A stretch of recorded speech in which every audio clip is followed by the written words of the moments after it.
ভারতে দিল্লিতে এমন একটি মন্দির রয়েছে যেটি দেখতে পদ্ম ফুলের ন্যায় আকৃতি। এটি বিশ্বের অন্যতম সর্বাধিক পরিদর্শনীয় স্থাপত্য। এটি 1986 সালে উন্মুক্ত করা হয়। Lotus temple. লোটাস টেম্পল হল বাহাই ধর্মের সাধনাস্থল।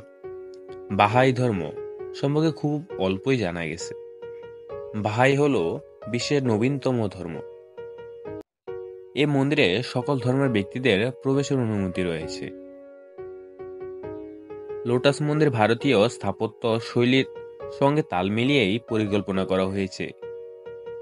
মন্দিরের প্রধান স্থাপত্য শিল্পী ছিলেন ফেরিবোর্স সাহাবা।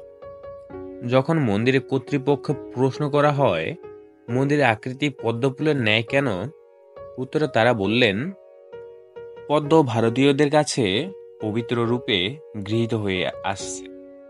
প্রাচীন ভারতীয় গ্রন্থ ও গৌতম বুদ্ধের জীবনীতে এটি ব্যাপক উল্লেখিত পাওয়া যায়।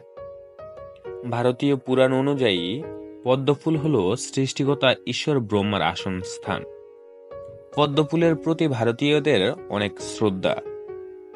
এ মন্দিরটি নির্মিত 3টি স্তরে। প্রতি স্তরে 9টি করে, 3টি স্তরে মোট 27টি পদ্মফুলের পাপড়ি রয়েছে।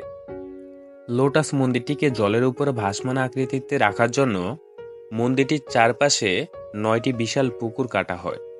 মন্দির নির্মাণের পর থেকেই মন্দির ও তার স্রষ্টা উভয়ই বিভিন্ন স্থাপত্য বিষয়ক পুরস্কার অর্জন করেন।